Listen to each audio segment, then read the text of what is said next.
প্রধান উপদেষ্টার সাথে সেনাপ্রধানের সাক্ষাৎ, দেশের সামগ্রিক নিরাপত্তা ও স্থিতিশীলতা নিয়ে আলোচনা।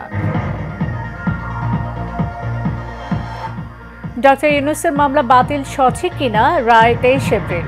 গ্রেনেড হামলার আসামিদের খালাসের বিরুদ্ধে রাষ্ট্রপক্ষের আপিল। বনশ্রীতে শিশু ধর্ষণের মামলায় গৃহশিক্ষকের মৃত্যুদণ্ড, খিলক্ষেতে শিশু ধর্ষণের অভিযোগে কিশোরকে গণপিটুনি। এবং প্রথম 2.5 ঘন্টায় 29 তারিখের ট্রেন অগ্রিম টিকিট বিক্রি শেষ, না পাওয়ার অভিযোগ অনেকে।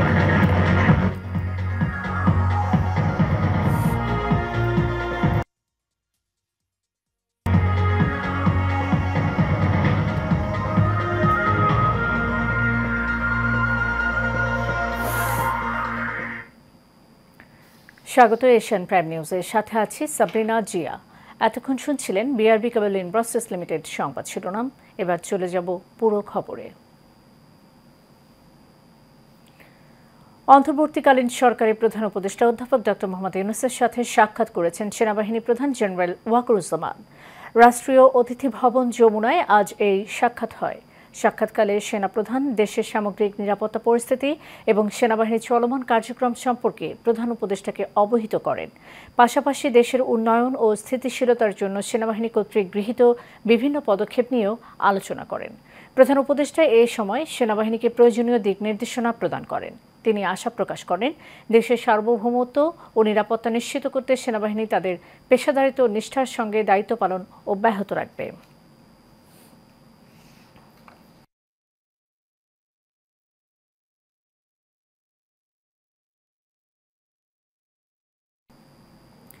সরকার এবং সকল প্রতিষ্ঠান একসঙ্গে কাজ করায় বাজারে স্বস্তি ফিরেছে। চালের বাজারও খুব দ্রুত নিয়ন্ত্রণে চলে আসবে বলে জানিয়েছেন বাণিজ্য উপদেষ্টা শেখ বশিরউদ্দিন। আজ এফবিসিসিআই আয়োজিত স্বল্পোন্নত দেশ থেকে উত্তরণের পর রপ্তানি খাতের ভবিষ্যৎ নিয়ে আয়োজিত এক সেমিনারে একথা বলেন তিনি। উপদেষ্টা বলেন, দুর্নীতিকে নিঃশেষ করা সম্ভব না, তবে দুর্নীতি করার পথকে কঠোর করতে হবে। এ সময় আমদানির চেয়ে রপ্তানির দিকে বেশি মনোযোগী হতে সংশ্লিষ্টদের আহ্বান জানান তিনি আরও বলেন, স্বল্পোন্নত দেশ থেকে উত্তরণের পর চ্যালেঞ্জের চেয়ে সুযোগ অনেক বেশি, তাই সকলকে ঐক্য বজায় রেখে চলার আহ্বান জানান উপদেষ্টা। 2026 সালের নভেম্বরে স্বল্পোন্নত দেশ থেকে উত্তরণে সরকার আন্তরিকভাবে কাজ করছে বলেও জানান তিনি।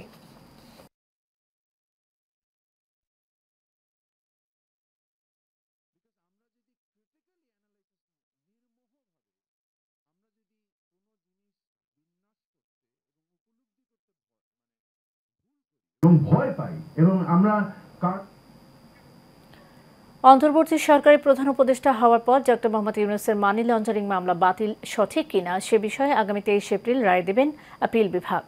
আজ প্রধান বিচারপতি ডক্টর সৈয়দ রেফাত আহমেদের নেতৃত্বাধীন আপিল বিভাগ রায়ের জন্য এই দিন ধার্য করেন। এদিকে 21 আগস্ট গ্রেনেড হামলার মামলায় তারেক রহমান সহ সব আসামির খালাসের বিরুদ্ধে আপিল করেছে রাষ্ট্রপক্ষ। ওয়ালিদ সিদ্দিকের রিপোর্ট। প্রধান উপদেষ্টা হওয়ার পর ডক্টর মোহাম্মদ ইউনূসের মানি লন্ডারিং মামলা বাতিল সঠিক ছিল কিনা সে বিষয়ে আগামী 23 এপ্রিল প্রধান বিচারপতি ডক্টর সৈয়দ রেফাত আহমেদের নেতৃত্বাধীন 4 সদস্যের আপিল বিভাগ রায় দেবেন। ডক্টর মোহাম্মদ ইউনূসের আইনজীবী জানান, মামলা প্রত্যাহার নয়, আইনি পথে লড়তে চান ডক্টর ইউনূস। উনি মাত্র ক্ষমতায় এসেছেন 8 তারিখ, 11 তারিখে কোনো নোটিশ ছাড়া বিনা কারণে এতবার তুমি আমাদেরকে নোটিশ দিয়া সাক্ষ্য গ্রহণ করেছো। রাতারাতি মামলা গ্রহণ করার কোনো বাদ দেওয়ার কোনো ক্ষমতা নাই। ইউনূস সাহেব উনি বলছেন, আমি আজকে প্রধান উপদেষ্টা হয়ে গেলাম, তার 5 দিন পরে মামলাটা উগ্র হয়ে গেল। আমার লয়ারও জানে না, আমার প্রতিষ্ঠানও জানে না। আমি আইনগতভাবে এটা যা হয়, যদি আমি দোষী প্রমাণিত হই তাহলে আমি দোষীর সাজা মেনে নেব। এটা আমি আইনের মাধ্যমে এটাকে সমাধান করব।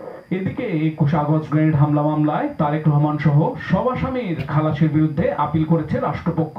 21 আগস্টে জনাব লুৎফুজ্জামান বাবর সহ জনাব তারেক রহমান সকলকেই আমাদের হাইকোর্ট বিভাগ খালাস দিয়েছিল। এই মামলার পূর্ণাঙ্গ রায় বের হয়েছে। পূর্ণাঙ্গ রায় বের হওয়ার পরে রাষ্ট্রপক্ষ থেকে একটি লিপ্ত আপিল দায়ের করা হয়েছে। এটি আজকে সুপ্রিম কোর্টের ফুল বেঞ্চে 24 নম্বর আইটেম আকারে শুনানির জন্য কার্যতালিকায় আছে। এদিকে সাবেক স্বরাষ্ট্র প্রতিমন্ত্রী লুৎফুজ্জামান বাবরকে অস্ত্র মামলায় 17 বছরের সাজা থেকে খালাস দেন হাইকোর্ট। 1/11 সরকারের আমলে জনাব লুৎফুজ্জামান বাবর সাহেবের বিরুদ্ধে একটি অস্ত্র মামলা হয়েছিল। এই অস্ত্র মামলা 20 দিনের চার্জশিট হয় এবং 3 মাসের মধ্যে তাকে 17 বছরের সাজা দেওয়া হয়। ওয়ালি সিদ্দিকী, এশিয়ান টেলিভিশন, ঢাকা। 4 বছর আগে রাজধানী বনশ্রীতে 7 বছরের এক শিশুকে ধর্ষণের মামলায় গৃহশিক্ষক জাহিদুল ইসলামকে মৃত্যুদণ্ড দিয়েছেন আদালত। আজ ঢাকা নারী ও শিশু নির্যাতন দমন ট্রাইব্যুনাল 3-এর বিচারক জয়শ্রী সমদ্দার এ রায় দেন। সাজার পাশাপাশি তাকে 50,000 টাকা অর্থদণ্ড দেওয়া হয়। অনাদায়ে 6 মাসে বিনাশ্রম কারাদণ্ড দেওয়া হয়েছে। মৃত্যুদণ্ডপ্রাপ্ত জাহিদুল ইসলাম বরগুনা জেলা সদরের পরিখাল গ্রামের মোহাম্মদ ফজলুল হকের ছেলে। 2021 সালে সাইফুল ইসলামের বাসায় তার 7 বছরের মেয়েকে আরবি পড়াতে গিয়ে ধর্ষণ করেন গৃহশিক্ষক জাহিদুল ইসলাম।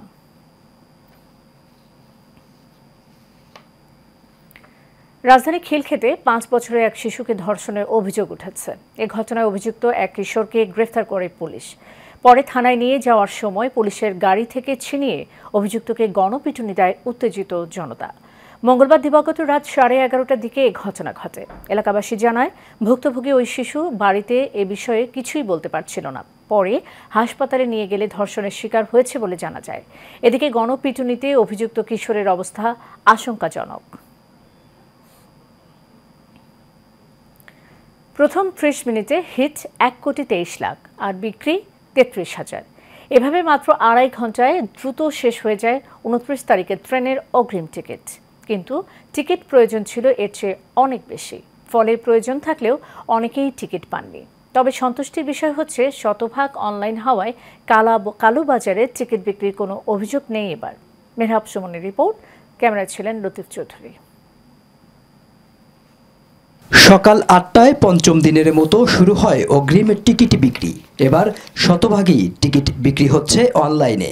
যাত্রীদের সুবিধার্থে পশ্চিমাঞ্চলের ট্রেনের টিকিট সকাল 8টায় এবং পূর্বাঞ্চলের ট্রেনের টিকিট পাওয়া যাচ্ছে দুপুর 2টা থেকে। চাহিদার তুলনায় টিকিটের যোগান কম থাকায় অনেকেই হতাশ। আবার যারা টিকিট পেয়েছেন তাদের চোখে মুখে ছিল বাড়ি ফেরার আনন্দ। আমি সকাল 9টার দিকে আসছি, এসে অতটুকু ভিড় পাই নেই। সো আলহামদুলিল্লাহ আমি আমার টিকিট পেয়েছি। আমি আমার গন্তব্য যাবো হচ্ছে উল্লাপাড়াতে। আমি যাব পঞ্চগড়, আমার রুগী আছে। আমি পঞ্চগড় কাউন্টারে আসি, কিন্তু টিকিট পাইনি। অনলাইনেও কাটছি, অনলাইনেও টিকিট পাচ্ছি না আর কি। অনলাইনের টিকিট তো ছাড়ার সাথে সাথে শেষ হয়ে যায়। এই জায়গায় আমরা সাধারণ যাত্রীরা খুব ভুগতেছি। সকালে আসছি, এই পর্যন্ত একটা টিকিটও পাই নাই। এদিকে কমলাপুর স্টেশন ম্যানেজার বলেন, কালোবাজারি রুখতে শতভাগ অনলাইনে টিকিট দেয়া হচ্ছে। এতে নেই কোনো ধরনের বিশৃঙ্খলা। গত 14 তারিখ থেকে ঈদের অগ্রিম টিকিট বিক্রয় শুরু করছে। সেই কার্যক্রমের অংশ হিসাবে আজকে 29 তারিখের টিকিট দেওয়া শুরু করছে সকাল 8টা থেকে। আর আজকে হিট করা হয়েছে 1,23,00,000। প্রত্যেক বছরের মতো এবছরও আমরা সর্বোচ্চ সতর্ক অবস্থানে আছি।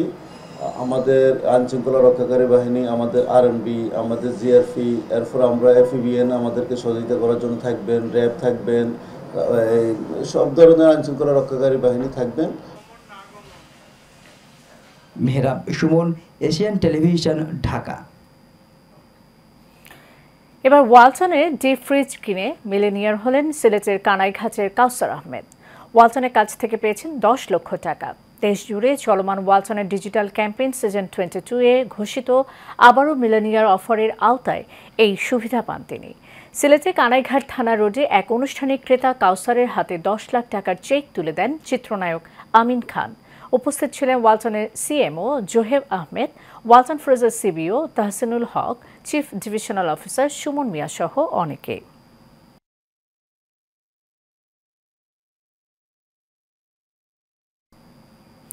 দেশের অন্যতম শীর্ষস্থানীয় ইলেকট্রিক 2 হুইলার ব্র্যান্ড রিভো বাংলাদেশ ঢাকায় তাদের নতুন শোরুম ইভি লাইফ মিরপুর উদ্বোধন করেছে। বুধবার মিরপুর 7 ফিট এলাকায় এই শোরুমের উদ্বোধন করা হয়। উদ্বোধনী অনুষ্ঠানে উপস্থিত ছিলেন রিভো বাংলাদেশের এক্সিকিউটিভ ডিরেক্টর মিস্টার ভেইন। নতুন শোরুম উদ্বোধন উপলক্ষে রিভো দিচ্ছে 5,000 টাকা পর্যন্ত ক্যাশ ডিসকাউন্ট, যা রমজানের শেষ পর্যন্ত প্রযোজ্য থাকবে। নতুন এই শাখার মাধ্যমে রিভো বাংলাদেশ আরও এক ধাপ এগিয়ে গেল। দেশের ইলেকট্রিক ভেহিকেল মার্কেটকে শক্তিশালী করতে এবং গ্রাহকদের জন্য সাশ্রয়ী ও উন্নত যাতায়াত নিশ্চিত করতে এটি সহায়তা করবে বলে মনে করে প্রতিষ্ঠানটি।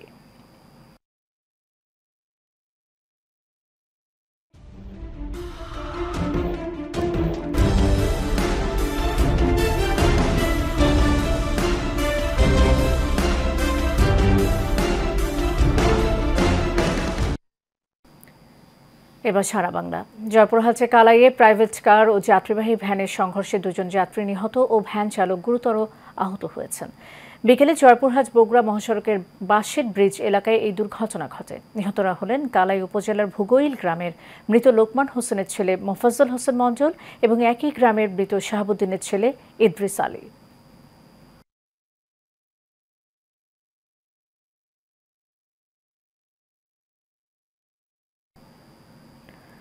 শহীদ রাষ্ট্রপতি জিয়াউর রহমানের রুহের মাগফিরাত ও বিএনপি চেয়ারপারসন বেগম খালেদা জিয়ার রোগ মুক্তি এবং তারেক রহমানের দীর্ঘায়ু কামনায় গাজীপুরের শ্রীপুরে ইফতার ও দোয়া মাহফিল অনুষ্ঠিত হয়েছে। পৌর বিএনপি অঙ্গ ও সহযোগী সংগঠনের উদ্যোগে এই ইফতার মাহফিল হয়। পৌর বিএনপির সাধারণ সম্পাদক বিল্লাল হোসেন ব্যাপারী এবং সিনিয়র যুগ্ম সাধারণ সম্পাদক শাহজাহান সজলের সঞ্চালনায় এবং ভারপ্রাপ্ত সভাপতি শেখ মারুফ আহমেদের সভাপতিত্বে প্রধান অতিথি ছিলেন বিএনপির কেন্দ্রীয় নির্বাহী কমিটির সহ স্বাস্থ্য বিষয়ক সম্পাদক ডক্টর এস.এম. রফিকুল ইসলাম বাচ্চু। প্রধান মেহমান ছিলেন উপজেলা বিএনপির প্রতিষ্ঠাতা সভাপতি এস.এম. রুহুল আমিন। রমজান মাস উপলক্ষে রাজধানীর উত্তরায় বেসো ফাউন্ডেশনের উদ্যোগে 400 হতদরিদ্র পরিবারের মাঝে ইফতার ও খাদ্য সামগ্রী বিতরণ করা হয়েছে। উত্তরা ফ্রেন্ডস ক্লাব মাঝে এসব খাদ্য সামগ্রী বিতরণ করা হয়। বেসো ফাউন্ডেশনের প্রতিষ্ঠাতা মোহাম্মদ আরজু হোসেনের সভাপতিত্বে অনুষ্ঠানে প্রধান অতিথির বক্তব্য রাখেন প্রখ্যাত অনুসন্ধানী সাংবাদিক জি.এম. ফয়সাল আলম। বিশেষ অতিথির বক্তব্য রাখেন সংগঠনের উপদেষ্টা আমজাদ হোসেন সহ সংগঠনের অন্যান্য কর্মকর্তাগণ। এ সময় প্রত্যেককে 10 কেজি চাল, 2 কেজি পেঁয়াজ, 1 লিটার সয়াবিন ও খেজুর এবং ইফতার সামগ্রী বিতরণ করা হয়। এ সময় বেসো ফাউন্ডেশনের প্রতিষ্ঠাতা ক্যাপ্টেন আরজু হোসেন বলেন, বেসো ফাউন্ডেশনটি মূলত সমাজের দরিদ্র ও মেধাবী শিক্ষার্থীদের সহায়তার জন্য করা হয়েছে। এই ফাউন্ডেশনের মাধ্যমে দরিদ্র ও মেধাবী শিক্ষার্থীদের বৃত্তি প্রদান করা হয়।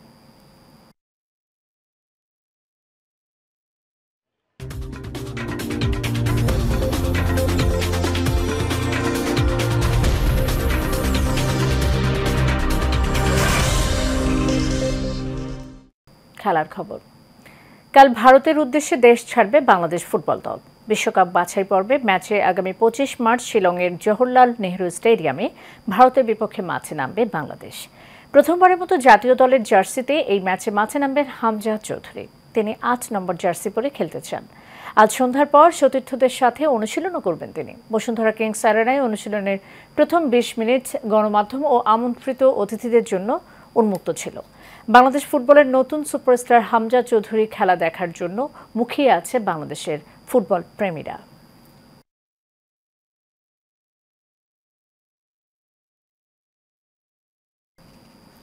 শেষ করব এশিয়ান প্রাইম নিউজ। যাবার আগে বিআরবি কেবল ইন্ডাস্ট্রিজ লিমিটেড সংবাদ শিরোনাম জানিয়ে দেব আরও একবার।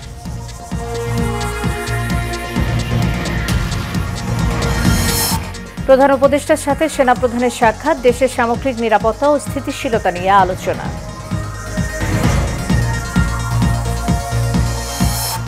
ডক্টর ইউনূসের মামলা বাতিল সঠিক কিনা রায় 23 এপ্রিল। গ্রেনেড হামলার আসামিদের খালাসের বিরুদ্ধে রাষ্ট্রপক্ষের আপিল। বনশ্রীতে শিশু ধর্ষণের মামলায় গৃহশিক্ষকের মৃত্যুদণ্ড। খিলক্ষেত শিশু ধর্ষণের অভিযোগে কিশোরকে গণপিটুনি।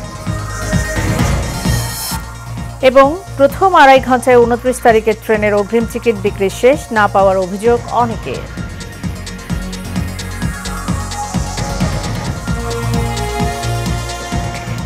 এশিয়ান প্রাইম নিউজ এ পর্যন্তই। পরের সংবাদ দেখার আমন্ত্রণ রইল। ধন্যবাদ সাথে থাকার জন্য।